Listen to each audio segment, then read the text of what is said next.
Get that black waiter out of my sight before I lose my appetite.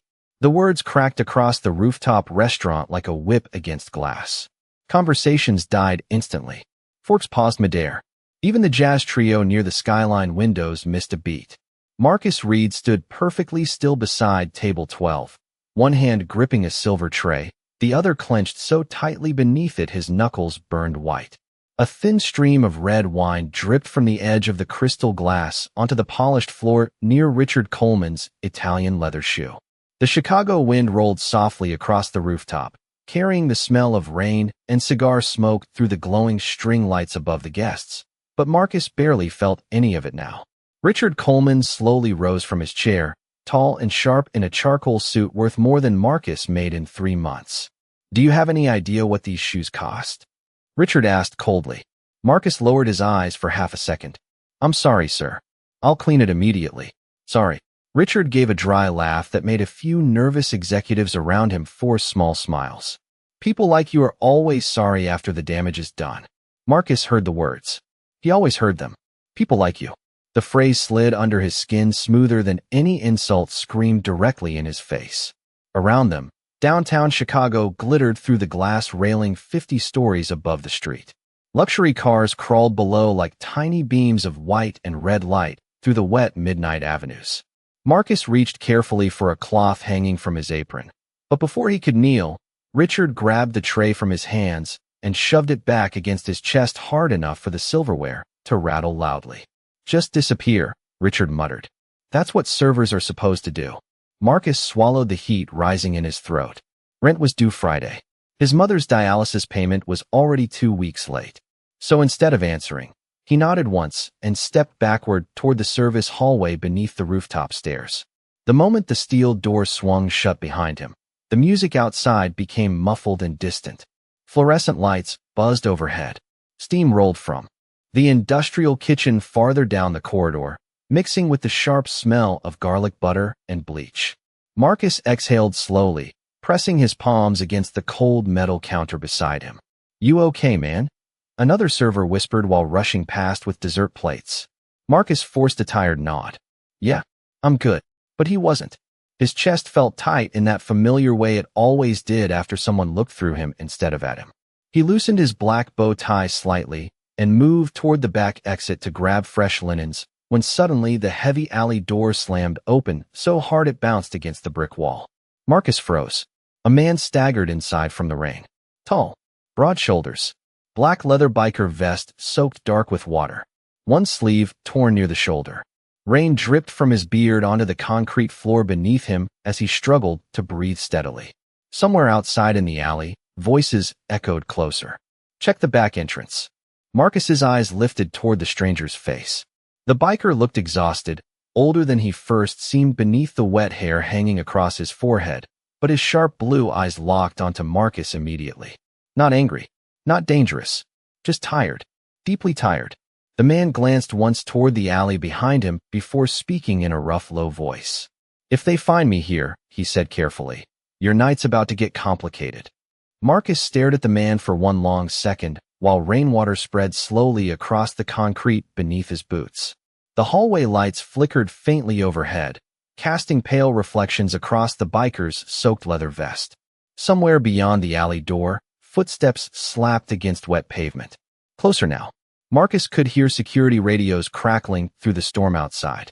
The biker leaned heavily against the wall near the mop sink, breathing carefully like every inhale cost effort. You work here? He asked quietly. Marcus nodded once. Then you should walk away. Another voice echoed outside.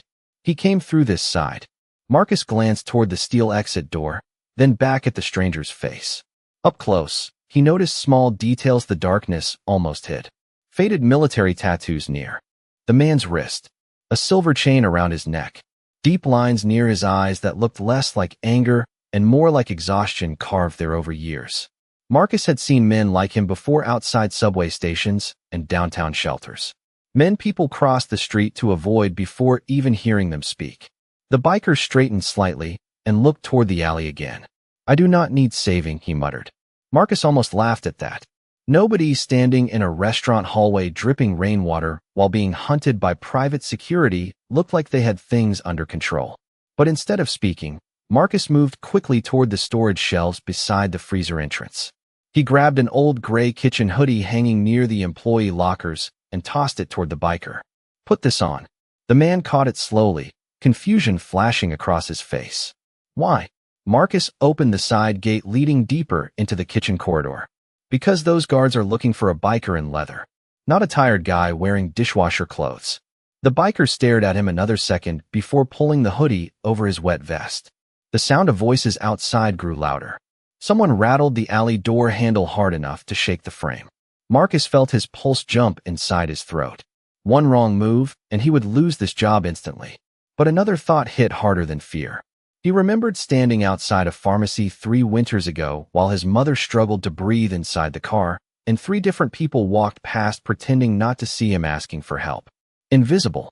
That feeling never really left a person. Marcus pointed toward the narrow service tunnel leading beneath the kitchen stairs. "Go through there," he whispered. "It comes out near Lower Wacker Drive behind the loading docks." The biker did not move immediately. "You do not even know my name." Marcus shrugged faintly. Did not seem important. A strange expression crossed the man's face then. Not surprise exactly. More like he had forgotten kindness still existed in places like this. Suddenly, the alley door burst open behind them. Cold wind rushed inside, carrying sheets of rain across the floor. 2 security guards stepped through wearing black jackets stamped with Coleman Global Security across the chest. "There he is," one shouted. Marcus reacted before thinking. He grabbed a rack of clean aprons and shoved it directly between the guards and the hallway entrance. Hangers crashed loudly across the floor. "Sorry," Marcus said quickly while bending down. "Kitchen delivery just came through." One guard cursed under his breath while stepping around the fallen rack. The delay lasted maybe 3 seconds. But when the guards pushed past him into the hallway, the biker was already gone. Only wet boot prints remained beneath the buzzing fluorescent lights. One of the guards turned sharply toward Marcus. "Did somebody come through here?" Marcus looked down at the scattered aprons near his shoes, then slowly back up. "Just kitchen staff," he answered calmly. The guard narrowed his eyes. Somewhere far below the building, a motorcycle engine suddenly roared once through the rain before disappearing into the Chicago night. The kitchen stayed quiet for almost 30 seconds after the guards disappeared down the service tunnel. Only the hum of industrial refrigerators and the steady tapping of rain against the alley door filled the air now. Marcus slowly bent down and gathered the fallen aprons from the floor, but his hands were not steady anymore. His pulse still hammered beneath his collarbone. One of the cooks walked past carrying trays of lamb chops and paused beside him. "What happened out there?" Marcus forced a shrug. "Nothing." But the cook kept staring toward the alley with narrowed eyes before moving on again. Marcus finished hanging the aprons back onto the rack and took one slow breath. Then another. He told himself the biker was gone now. Whatever trouble followed, that man had disappeared into the storm with the sound of that motorcycle engine. It should have ended there. It almost did. The rooftop party stretched another hour beneath glowing patio heaters and soft jazz music, while downtown Chicago shimmered beyond the glass railings. Wealthy investors laughed over $100 stakes. Champagne glasses clinked beneath hanging lights. Marcus moved silently between tables carrying fresh drinks and polished silver trays while trying to ignore the tight, knot growing heavier in his stomach. Every time Richard Coleman glanced his direction, Marcus felt it immediately. Cold, sharp, calculating, like the man was fitting puzzle pieces together inside his head. Near midnight, the rooftop began to empty. Black SUVs lined the curb 50 floors below, while chauffeurs held umbrellas near the entrance. Marcus had just finished wiping down a marble serving station when he heard his name. "Office." "Now." Richard stood near the elevator doors with both hands inside his coat pockets.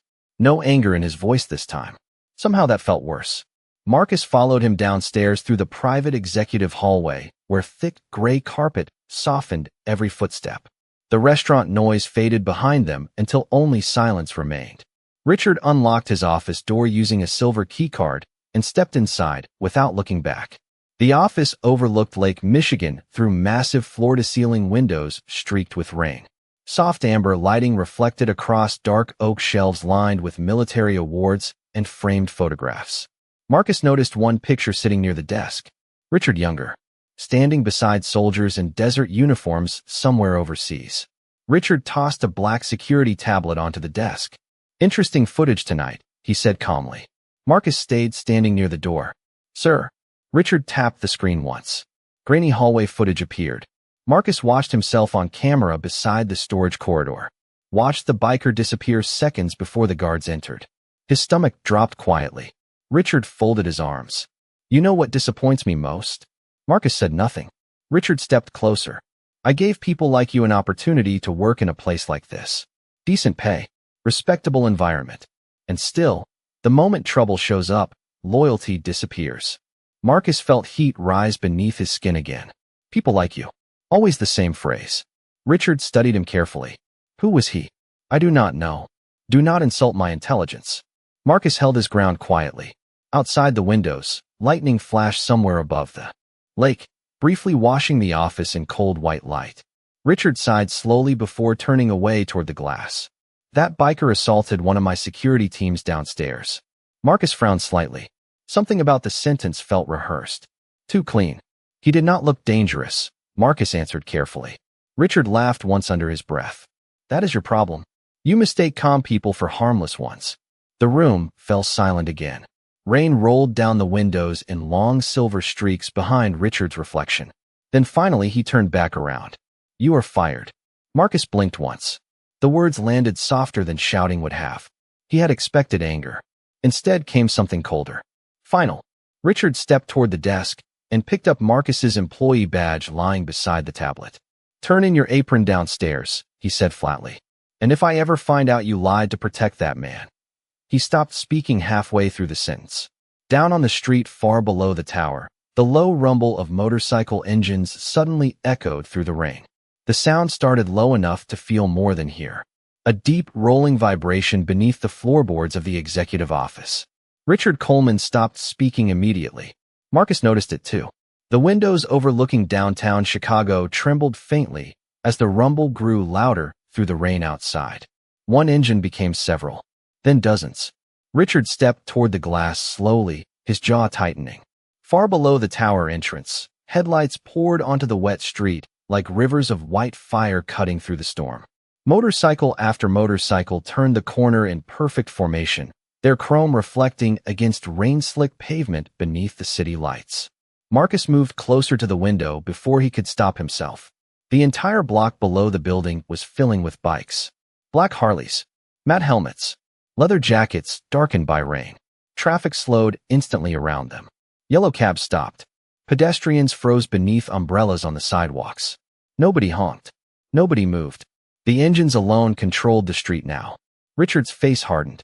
What the hell is this? Marcus did not answer because he did not know. Down below, the riders parked in silence with unsettling precision. No shouting. No chaos.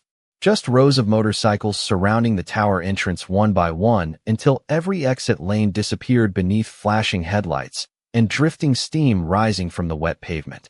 Richard grabbed the office phone quickly. Security. No answer. He pressed again harder. Why is nobody responding? Marcus glanced toward the security tablet still glowing on the desk beside them. Camera feeds flashed across the screen. Lobby view. Garage entrance. Sidewalk cameras. Every angle showed the same thing. Motorcycles. Rain. Black leather. Then one camera zoomed toward the center of the street. A tall rider slowly stepped off a dark gray Harley near the main entrance. Marcus recognized him instantly. The biker from the alley.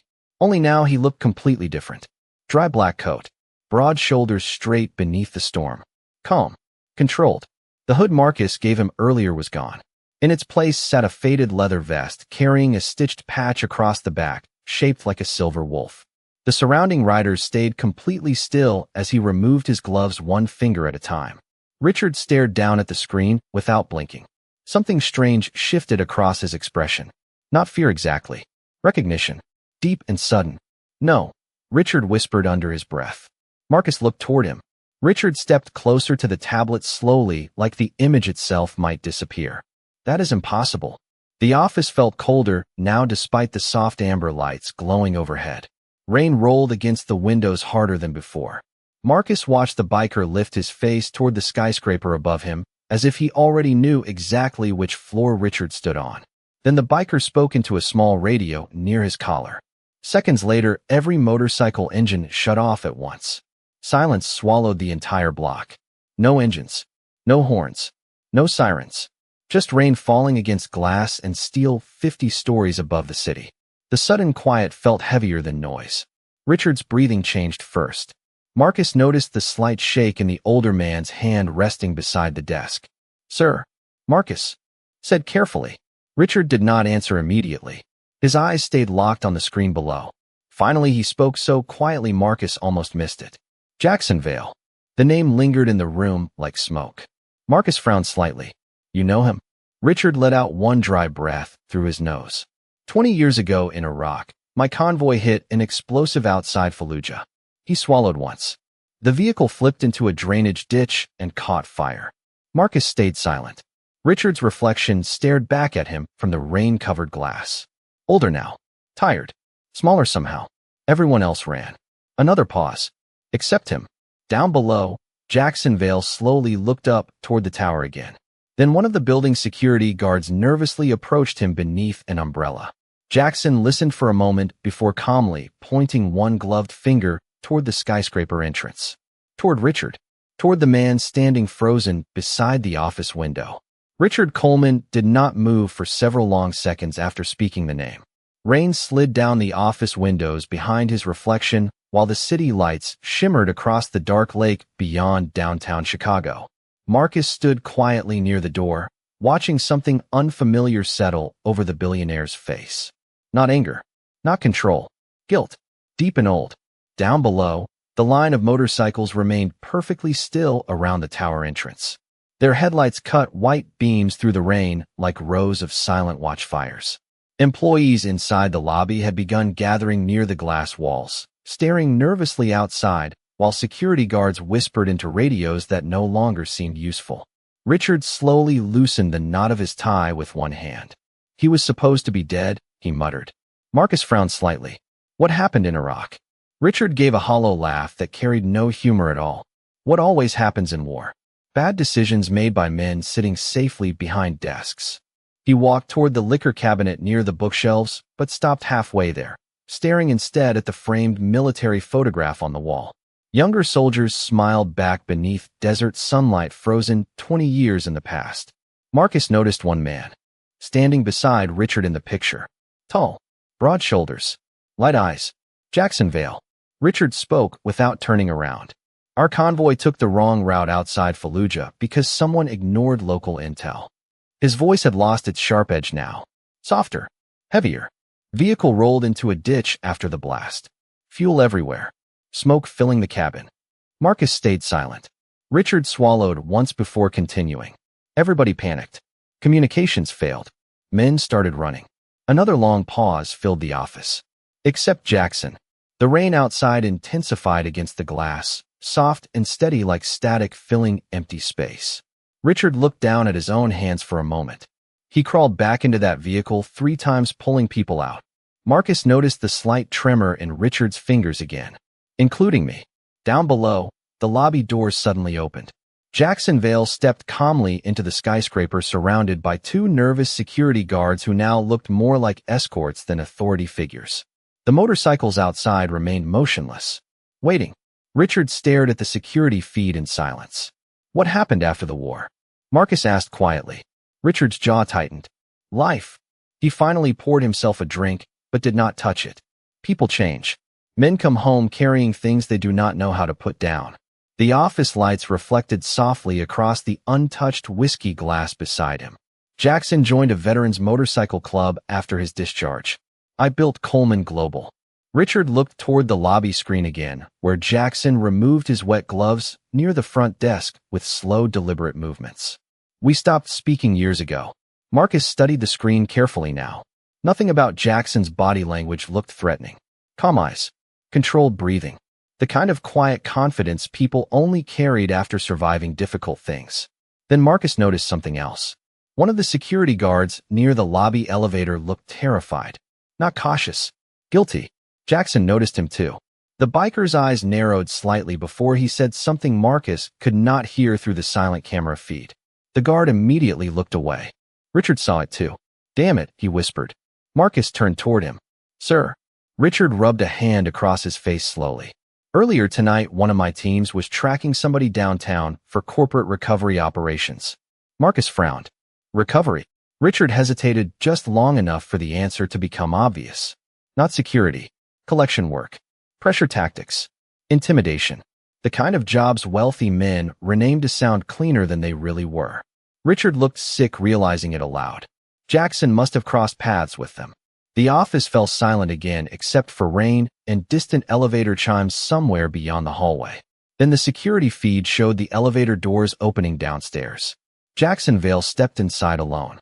One of the guards tried speaking to him nervously before the doors closed between them. The elevator numbers began climbing slowly upward toward the executive floor. Marcus looked toward Richard. Richard stared at the glowing numbers beside the office elevator outside. 50, 51, 52, coming closer. The elevator numbers continued climbing in slow glowing red above the hallway doors outside Richard Coleman's office. 53, 54. Each soft electronic chime seemed louder than the last inside the silence hanging over the executive floor. Marcus stood near the doorway with his hands still damp from work, watching Richard stare at the numbers like a man seeing a ghost approach one floor at a time. Outside the office windows, rain drifted across downtown Chicago in silver sheets beneath the glow of skyscraper lights. Far below, the motorcycles remained parked around the tower like dark statues waiting in the storm. 55. Richard finally picked up the untouched whiskey glass from his desk, but stopped before drinking. His reflection in the window looked older now than it had an hour earlier on the rooftop. "You know what the strange thing is?" he said quietly without looking at Marcus. Marcus stayed silent. Richard lowered the glass slowly. "Back then, in Iraq, nobody cared about money. Nobody cared what color you were or where you came from." Another elevator chime echoed outside. "Only whether the man beside you would pull you out when things went bad." Marcus listened carefully. The bitterness in Richard's voice had faded. In its place sat something heavier. Regret worn smooth by years of avoiding it. "Jackson did that for everybody," Richard continued. "Did not matter who you were." He looked down toward the security footage still glowing across the desk. Jackson stood calmly inside the elevator lobby downstairs earlier, surrounded by nervous guards who suddenly looked much smaller beside him. "And I repaid him by becoming exactly the kind of man we used to laugh at overseas." Marcus shifted slightly beside the door. "People change, sir." Richard gave a dry smile that disappeared almost immediately. "That is usually what guilty people say to help themselves sleep." 56. The elevator was close now. Somewhere beyond the office walls, Marcus could hear hurried footsteps moving through the executive hallway. Staff whispering. Security repositioning. Nobody sounded confident anymore.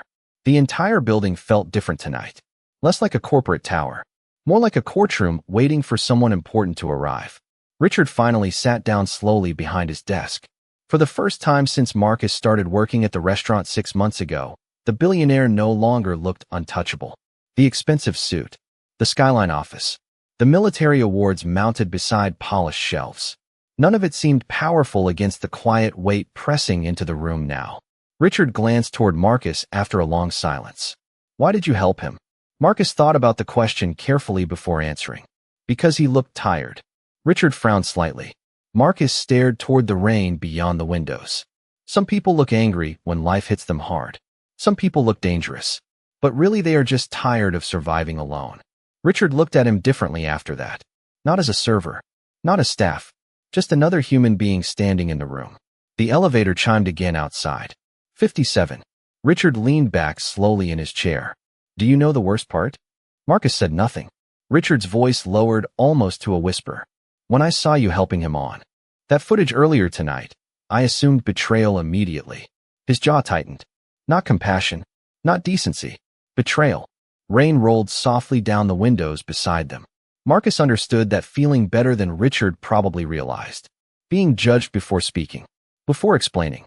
Before existing fully in someone else's eyes. Richard rubbed a hand across his face slowly. "Somewhere along the way I stopped seeing people." The office lights reflected against the dark glass behind him like fading gold. Then suddenly the hallway outside fell completely quiet. No footsteps. No radios. No movement at all. The elevator had arrived. Marcus looked toward the office doors just as a soft knock echoed once against the wood. Calm. Controlled. Patient. Richard's breathing stopped for half a second. Then a familiar voice came through the door from the hallway beyond. "Richard," Jacksonville said quietly. "It has been a long time." The office stayed completely silent after the voice outside the door faded into the hallway. Rain tapped softly against the massive windows overlooking Chicago while the amber desk lights cast long shadows across the dark carpet. Marcus could hear Richard Coleman breathing now. Slow. Uneven. Nothing like the cold, controlled billionaire from the rooftop earlier that night. Richard stared at the office door for several seconds before finally speaking. "Let him in." One of the guards outside hesitated before the handle slowly turned. Jacksonville stepped into the office without hurry. Black boots against gray carpet. Rainwater still clinging faintly to the shoulders of his dark coat. He removed his gloves calmly as the door closed behind him, leaving the three men alone beneath the soft hum of the executive floor lights. Marcus watched Richard closely. The billionaire had not stood up yet. He looked almost uncertain now, like a man trying to remember how to speak to someone he once knew before both of them became strangers. Jackson's eyes moved around the office slowly. The military photographs, the awards, the skyline, then finally settled on Richard. "Nice place," he said quietly. Richard gave a faint nod. "It has been a while." Jackson pulled out the chair across from the desk, but did not sit immediately. 20 years, he answered. "Give or take." The room felt heavy with unfinished history. Marcus stayed near the windows silently, unsure whether he should leave or remain. But neither man acknowledged him now. Richard finally stood from behind the desk. "I heard you were overseas again after discharge." Jackson nodded once. "For a while." His voice carried the calm steadiness of someone who had spent years learning how not to waste words. "Then I came home and watched everybody pretend veterans stopped existing once the uniforms came off." Richard lowered his eyes briefly. Jackson glanced toward the whiskey glass sitting untouched on the desk. "You still do that thing where you pour a drink and never touch it when you are nervous?" Richard almost smiled despite himself. "Almost. You still notice too much." For the first time since entering the room, something softer crossed Jackson's face. A memory. Gone just as quickly. Then his expression hardened again. "Your men cornered one of my riders tonight near Lower Wacker." Richard exhaled slowly. "I know." "No," Jackson corrected calmly. "I do not think you do." He finally sat down across from the desk. "One of your security supervisors has been running side operations through Coleman Global. Debt intimidation. Illegal repossessions. Veterans mostly. Men struggling with medical bills." Marcus noticed Richard's jaw tighten immediately. Jackson continued. "My rider stepped in when they started threatening an old Marine outside his apartment building." The office lights reflected faintly against the silver wolf patch stitched near Jackson's shoulder. "Things escalated. Your people chased him through downtown." Richard looked genuinely stunned now. "Nobody reported any of this to me." Jackson leaned back slightly in the chair. "Because people stop telling rich men the truth once fear starts paying their salaries." The words settled deep into the room. Marcus felt them too. Richard slowly lowered himself back into his chair, staring at the security tablet on his desk like he no longer recognized the company built around his name. "Who was supervising the operation?" he asked. Quietly, Jackson reached into his coat and placed a folded document onto the desk. "Ethan Briggs." Richard's face darkened immediately. Marcus recognized the name. Head of Private Operations. The same security manager who hired most of the rooftop enforcement staff. Richard opened the file slowly while rain continued sliding across the windows behind him. Financial records. Side payments. Photographs. Complaints buried beneath corporate paperwork. The billionaire's hands tightened around the papers as realization settled across his face piece by piece. "Dear God," he whispered. Jackson watched him carefully before finally nodding once toward Marcus near the windows. "Your waiter saved me from walking straight into whatever your people plan next tonight." Richard looked toward Marcus then. Really looked at him for the first time all evening. Marcus stood quietly beneath the city lights with rain shadows moving across the glass behind him. The same man Richard had humiliated hours earlier now stood between him and the truth he almost never saw coming. Richard Coleman sat motionless behind his desk while the rain continued falling against the glass walls of the office. The file Jackson Vale had handed him remained open beneath the soft amber desk lamp, pages filled with payment trails, false reports, and signatures carrying his company logo beside actions he never approved. Marcus watched the billionaire's face carefully. The man who once controlled every room he entered now looked like someone struggling to recognize his own reflection. Jackson remained calm across from him, hands folded loosely, eyes steady beneath the quiet hum of the executive floor lights. No anger, no triumph, just exhaustion. Richard finally looked up slowly. How long has this been happening? Jackson answered without hesitation. Long enough for people to stop believing anybody wealthy would care. The words landed hard inside the room. Marcus felt something tighten in his chest hearing them, because he understood exactly what that kind of hopelessness sounded like. Richard removed his glasses and rubbed both hands across his face. Ethan Briggs handled all external recovery contracts personally. He muttered, "I trusted him." Jackson gave a faint nod. That is usually how men like him survive. Silence settled again. The city lights outside reflected across the rain-covered windows in blurred gold streaks.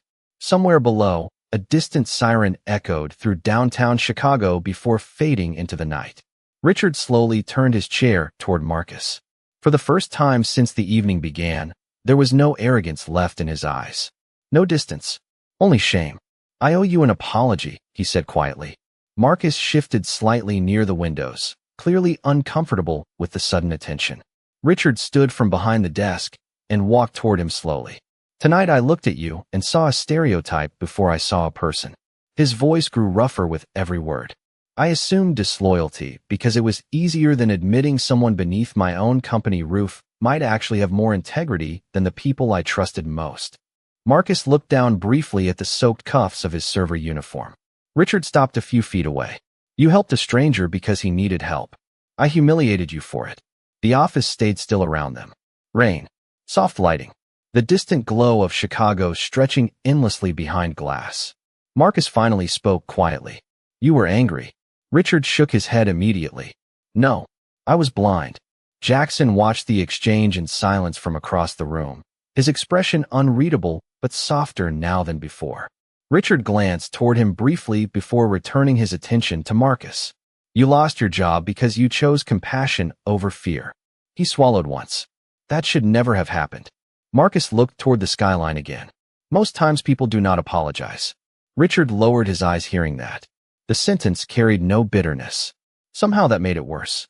Jackson slowly stood from his chair and walked toward the windows beside Marcus.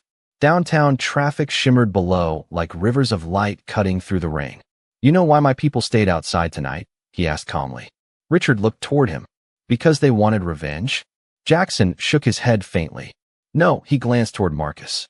"Because a man none of them knew risked his livelihood helping one of ours without asking for anything back." Marcus frowned slightly. Jackson continued quietly. "Men remember things like that." The room fell silent once more. Then Richard walked back toward his desk and picked up the employee badge he had taken from Marcus earlier that night. He stared at it for a second before holding it out carefully. "If you are willing," he said, "I would like you to come back." Marcus looked at the badge but did not reach for it immediately. The city lights reflected softly across the polished plastic surface between them. "Not as a server," Richard added quietly. "As someone whose judgment I should have trusted from the beginning." Marcus finally lifted his eyes toward him. Richard stood there without power now, without status, just a man trying to repair something broken inside himself long before tonight ever started. By the time Marcus Reed stepped out of Coleman Tower, the rain had softened into a thin silver mist drifting through downtown Chicago.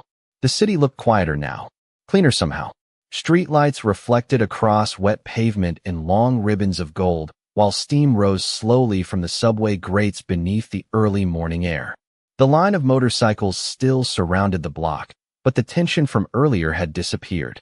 Riders leaned calmly against chrome handlebars, drinking coffee from paper cups, while the distant hum of traffic slowly returned to the city around them. Marcus adjusted the collar of his damp jacket as he walked toward the curb beneath the tower lights. Behind him, the massive glass doors opened again. Richard Coleman stepped outside alone. No bodyguards, no assistants, just a tired man standing beneath the glow of the skyscraper he built. For a moment, neither of them spoke. Across the street, Jacksonville stood beside his motorcycle, watching quietly beneath the pale reflection of neon signs flickering against rain-soaked windows. Richard looked toward Marcus carefully. "I called the hospital." Marcus blinked once. "Sir." Richard slid both hands into his coat pockets against the cold wind. "Your mother's dialysis balance has been cleared." Marcus stared at him silently. Richard quickly shook his head before Marcus could answer. "It is not charity." His voice stayed low. "Honest. It is responsibility." The city noise around them seemed far away now. Marcus looked down briefly at the wet sidewalk beneath his shoes. For most of his life, help always came with conditions attached. Pride, debt, humiliation. But something about Richard's face tonight looked different. Like a man finally learning the cost of becoming emotionally blind. Richard glanced toward the motorcycles lining the street. "Briggs is being removed immediately. Internal investigations begin tomorrow morning." He exhaled slowly into the cold air. Jackson was right. I stopped seeing people a long time ago. Marcus looked across the street toward Jackson. The biker gave a small nod from beside his Harley before reaching into his saddlebag and pulling out the old gray kitchen hoodie Marcus gave him earlier that night. Rainwater still darkened parts of the fabric near the sleeves. Jackson crossed the street slowly and handed it back. "Figured you might need this more than me," he said quietly. Marcus took the hoodie with a faint smile. "Looks better on you." Jackson chuckled softly under his breath for the first time all night. Then his expression settled again into something thoughtful. "You know," he said while glancing toward the tower behind them, "most people spend their whole lives trying to matter." His eyes shifted back toward Marcus. "You already do." The wind moved gently through the street, carrying the distant smell of rain and gasoline beneath the glowing Chicago skyline. One by one, motorcycle engines slowly started around the block. Deep, steady, familiar. Riders pulled on helmets and mounted their bikes without hurry. No celebration, no threats, just men preparing to leave after making their point. Jackson placed a hand briefly on Marcus's shoulder before walking back toward his motorcycle. Richard watched him go silently. The same soldier who once dragged him from a burning vehicle now disappeared again beneath city lights and rain without asking for anything in return. Marcus stood there holding the damp gray hoodie in his hands while chrome headlights reflected.